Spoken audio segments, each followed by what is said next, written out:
Uy, hindi niyo pwedeng gawin sa amin to! Bahay namin to! Isang buwan mula nang binhin ko to, Joby.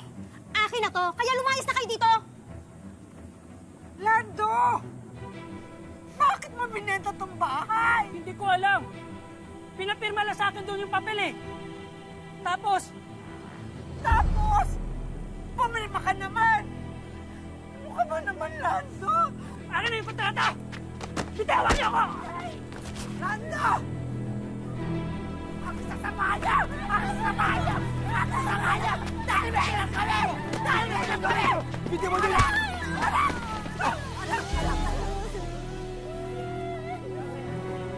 At kapag hindi kayo umalis dito, idedemanda ko kayo ng trespassing. Kaya layas! Lumayas kayo dito! Hindi gawin sa amin sa! Isusumbong ko kayo sa barangay! Bahala kayo! Tingnan natin kung sino kakampihan ni Kapitan. Sasamahan niya, ha? Dahil may hirap kami!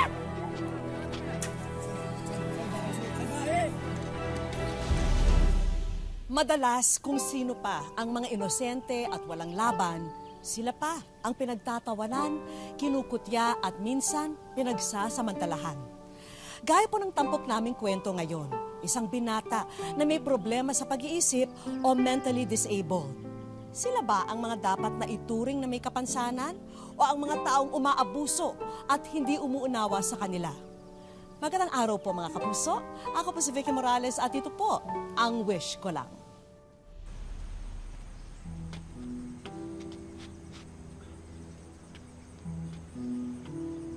Sabi ni McCoy, pwede raw tayo rito tumira muna sa sira niyang jeep. Hanggang kailan tayo magiging ganito, Lando? Gumawa ka ng paraan para mabawi yung bahay natin. Bakit kasi pumilma ka ng kontrata? Hindi mo malang inisip kung para saan yun? Ano? Lando! Lando!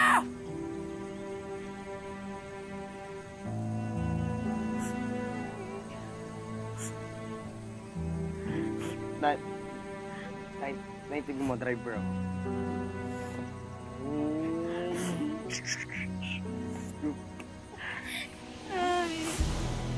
Ano na gagawin natin?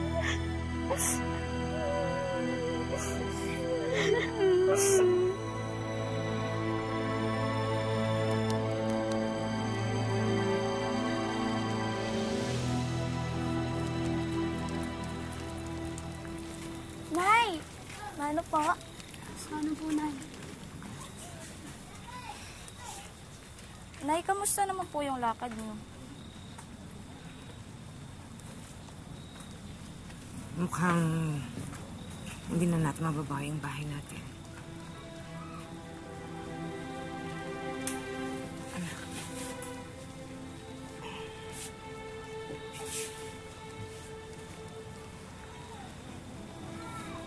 Tapos yung tatay niyo, ilang araw na hindi nagpapakita.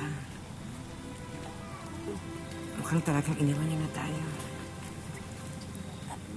Ano pong gagawin natin?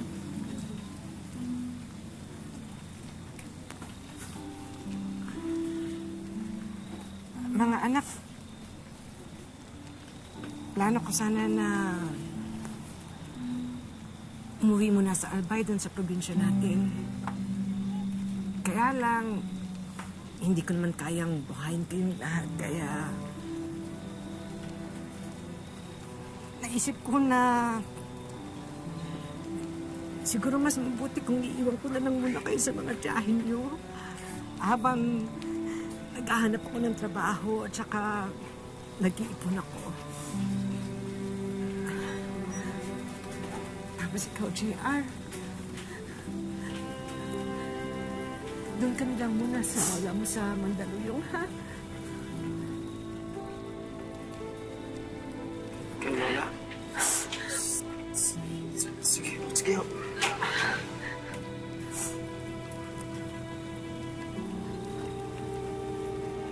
Sa pangako ko sa inyo, babalikan ko kayo. Babalikan ko kayo.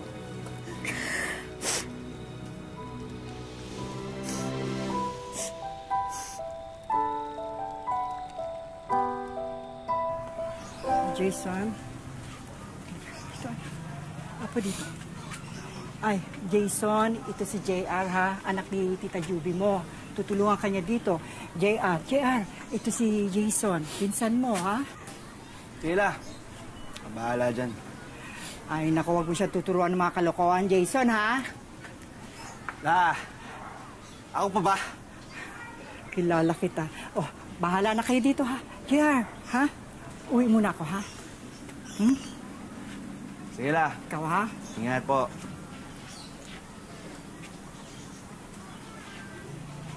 Ikaw pala yung pinsan kong Abnoy eh, ha? Sige. Ito ang gawin natin, ha? Tutulungan mo ako sa trabaho ko. Okay? O sige na. Trabaho na tayo.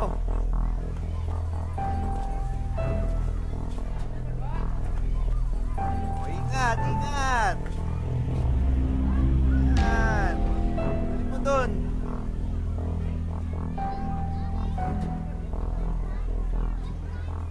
Minsan, katapos mo dyan, ha? Nakakita mo yung 3 galon na yan? I-deliver mo yan kay Mrs. Torres, ha? Di ba ikaw yung taga-dala ng tubig doon? Nagrereklamo ka ba? Kuya mo ako, di ba?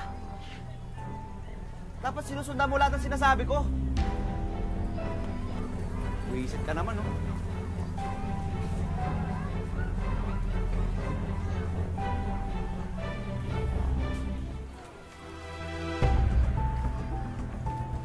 Uy, Insan! Wala kami may pera.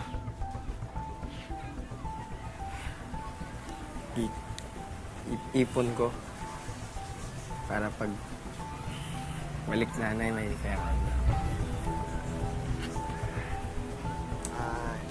Insan, baka pwede mo naman ako pautangin kasi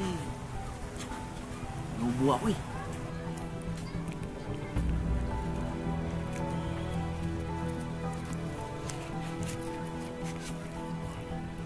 Uy, Insan! Salamat ha! The best ka talaga! Promise, pabalik ito sa'yo.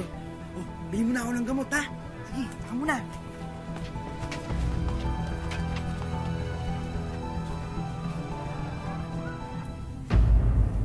Jason, ano itong parang usok na naaamoy ko dito? Naninigarilyo ka ba? Wala, ala! Nubo lang ako.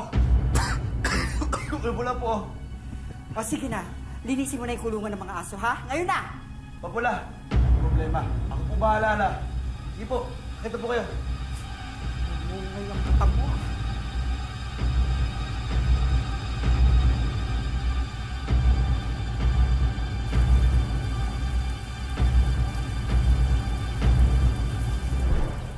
Insan!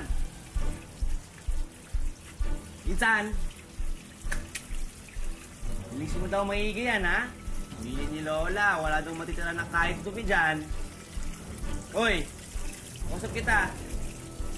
Baho? Pasok ka sa loob, bilisin mo maigi, dili. Ay, no? Kita mo yung dumi dyan, oh. Ayan pa, oh. Dili, pasok ka sa loob. Dili na. Yan, bilisin mo dyan sa loob. Yan, yan. Dito, dito, oh. Dito. Dito.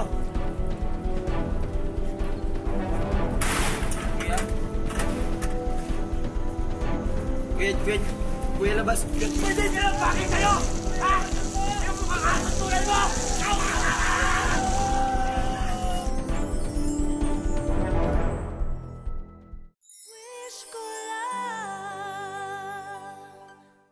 Napilitang ipaampon si JR sa kanyang lola at dito na siya nakaranas ng pagmamalupit mula sa kanyang pinsan.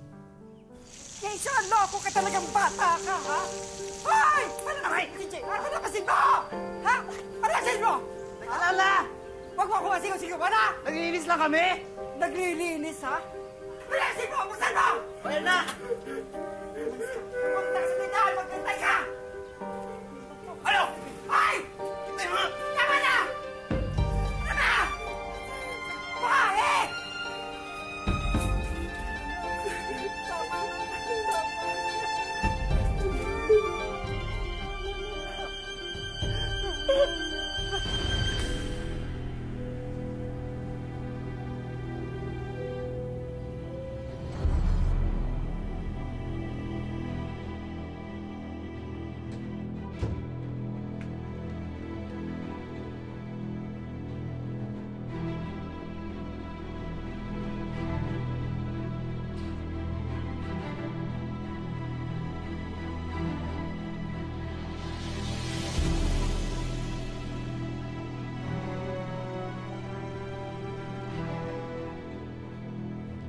Saan yung pera ko? Saan yung pera ko? Wala yung pera. Pera ko! Pera ko! Asan ang pera ko? Asan ang pera ko? Mat, okay.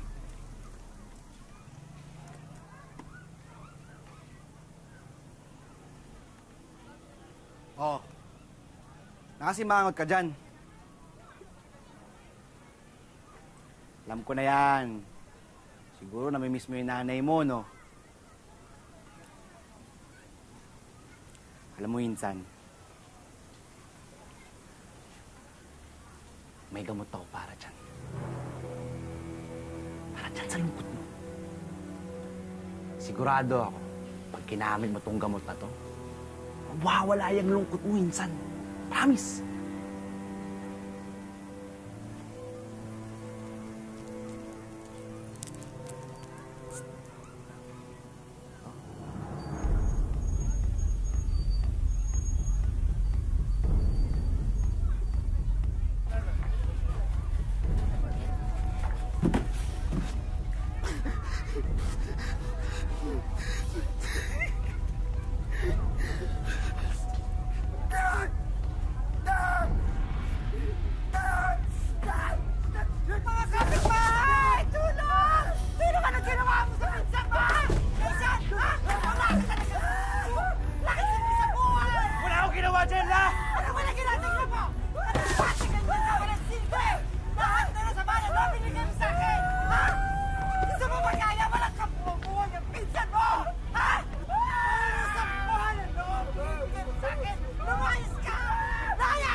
Pinatikim si JR ng ipinagbabawal na gamot. At dahil dito, ang dating malambing at mabait na binatilyo ay naging bayolente.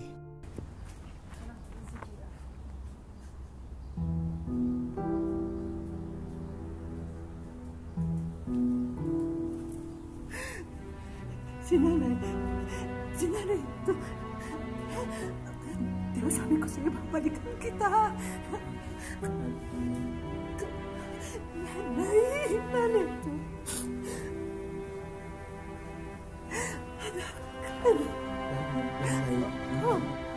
Nanay mo ito. Nanay, mahal ako? Mahal ka rin, nanay. Anak, sorry.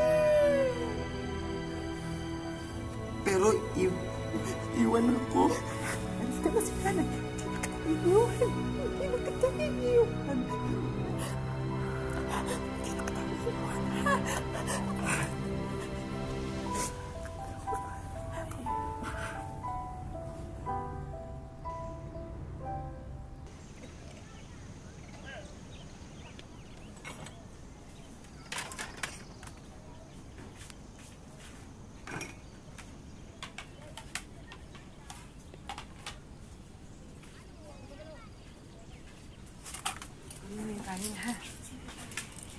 Manay?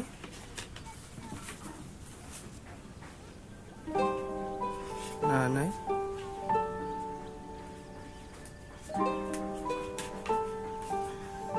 Nanay? Kuya, kilala mo na ba ako? Monica? Eh ako, kuya. Sino ako? Mayra? Eh ikaw, sino ka, kuya? JR? Ako JR? Oo. Nanay? Monica? Mayra? Nanay, Monica, Mayra. Jason? Sigurado ako, pag kinamit mo tong gamot na to, mawawala yung lungkot mo, Insan. Jason?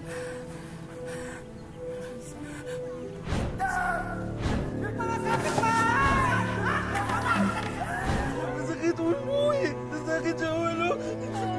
Hindi siya masarap eh.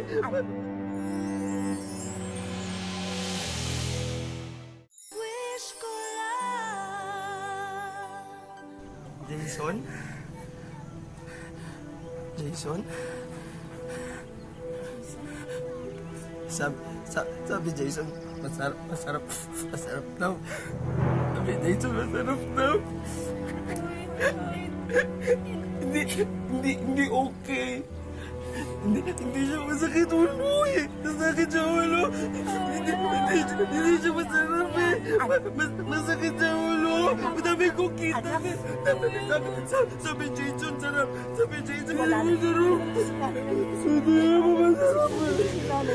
Okay.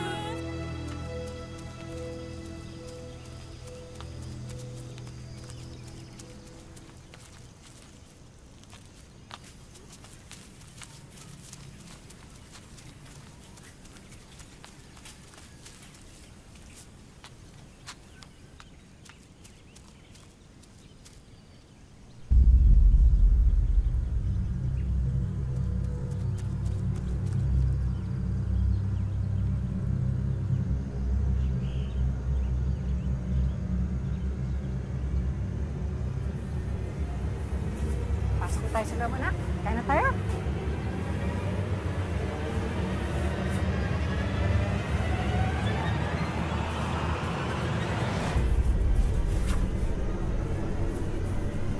Iwan mo, JR. Bigay mo, JR. Hindi, anak! Wag! Bigay mo, JR! Tulong! Iwan mo, JR! Bigay mo kami! Tulungan ako! Tulungan ako! Bigay mo kami! Tulungan ako! Tulungan ako! Binibigyan mo kami! Binibigyan mo kami!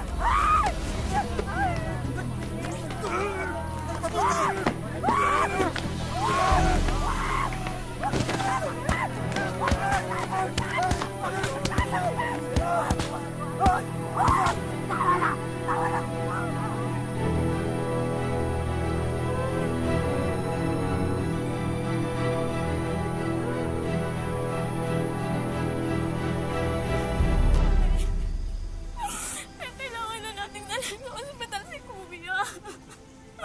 Tingnan niyo. Matik na niya kayong mapatay, oh. Hindi ako papayag. Anak ko siya. Kuya niyo siya. Hindi ako papayag na makulong siya sa ospital.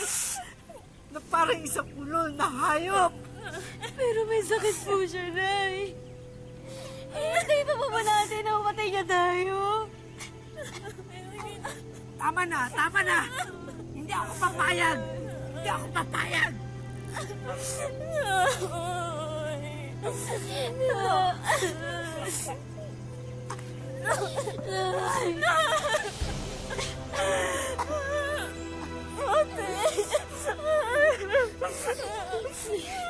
Wala ang kuya niyo.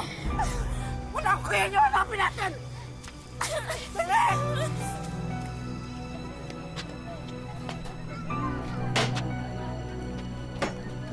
Malaga!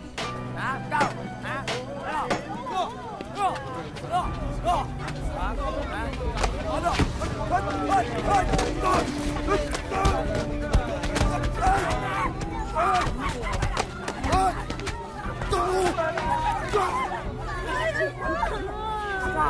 Delikado na yung anak mo, Aling Juby. Pakulong mo na kasi yan. Tama na. Tama. Kaya mo na ipakulong ang anak mo. Lumayas na kayo dito. Nakaka-permission na kayo. Tama, nakaka-permission na kayo. Umalis na kayo dito. Wala. Sinawa mo yung anak mo.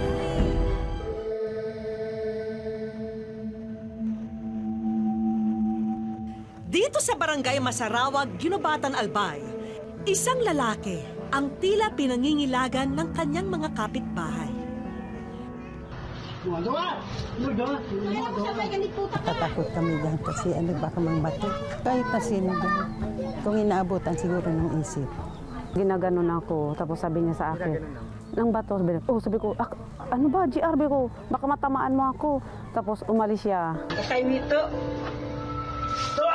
Sa video na ipinadala sa aming programa, makikita si JR na nagwawala.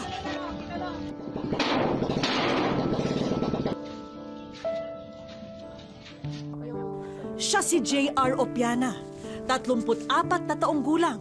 Pero eto siya na madalas na tuliro, laging walang kibo, at may mga pagkakataong nagiging bayolente at agresibo. Ito si JR talaga para salita kung ano-ano, tapos nananakit kung sino-sino, tapos nakakita daw sa puno ng akasya doon. Aminado si Aling Jovita na ipinanganak na hindi husto ang pag-iisip ni JR. Masakit po kasi hindi na nga po ako makaalis-alis. Gusto ko magtrabaho, di ako makapagtrabaho. Ayun na lang palagi ang pinagababantayan ko kasi nananakit siya dito, di ko man maiwanan. Para kay Aling Jovita, magiging panghabang buhay na niyang pasalin ang kalagayan ni JR.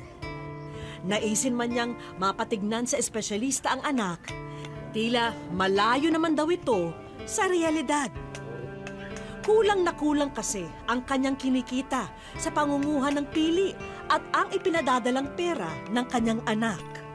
Ang gusto ko po muna kay JR na matulungan siya sa pag-iisip niya, may ano po siya, madala maipagamot. Ipinarating ni Monica sa aming Facebook page ang sitwasyon ng kanyang kuya JR. Awang-awa raw siya sa kanyang ina na mag-isang nag-aaruga sa kanyang kuya. Sumulat po ako sa programa ng GMA sa wish ko lang para po matulungan yung kuya ko sa kondisyon niya kasi alam kong nahihirapan na po yung kuya ko. Kahit ganun po siya, isip bata. Naaano niya po magluto, maglaba, lahat po ng ano kaya niya. Ngayon, hindi niya na magawa dahil sa sitwasyon niya na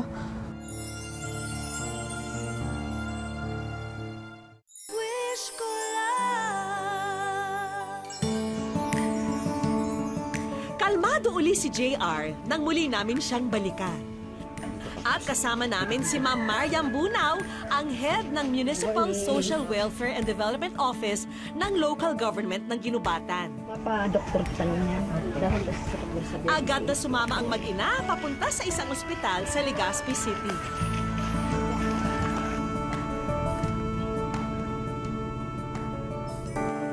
May appointment kami sa kaibigan naming psychiatrist. Sa unang pagkakataon ay maipasusuri si JR sa espesyalista. Ang diagnosis ko sa kanya is schizophrenia, saka intellectual disability disorder. No? Yung schizophrenia dahil doon sa simptomas na nagsasalita siya mag-isa, no? Nagiging violent siya. Panghabang buhay raw ang kondisyong ito. Pero sa tulong ng medikasyon, maaari namang maging manageable at functional pa rin ang isang taong may schizophrenia. Ang goal natin dyan sa management is that pag binigyan natin siya ng gamot, kung ano yung dati niyang nagagawa, yun yung una natin na gustong i-attain. Nagbigay si Doc at ang ospital ng libreng gamot para kay JR. At kung magiging regular ang pagpapacheck up at pag-inom ni JR ng gamot, maiwasan daw ang pagsumpong ng kanyang kondisyon. Pero teka, Aling Jovita, may iabot pa ang isa naming kaibigang doktor. Dear wish ko lang, Ma'am Becky, sana po mapansin niyo po ang aking kuya. Pinapasok na namin si Monica na galing pa sa Antipolo. Tutulungan ka na niyo. Sinimessage ko po sa inyo maraming beses. Ngayon po nagkatotoo. Ang Department of Health saka ang Bicol Regional Training and Teaching Hospital po ay handang tumulong sa inyo. Pumunta na po kayo dito and through our social services po ng Ginubatan, pwede po natin tayo magtulong-tulungan po tayo dito. Dito na nabatid ni Monica na natupad na ang kanyang matagal ng hiling para sa kanyang kuya. Nanay, ako po si Brother Manuel. Bukod sa tulong ng ospital, isang NGO pa ang magbibigay ng medical assistance kay JR. Gusto po namin award sa inyo to para kay JR Opiana. Para sa libreng gamot at saka libreng consultation for 3 months po. Opo.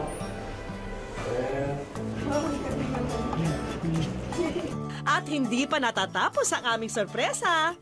JR, Aling Jovita, pagdamutan niyo na po ang sandamakmak na groceries na ito na maaari niyong ibenta.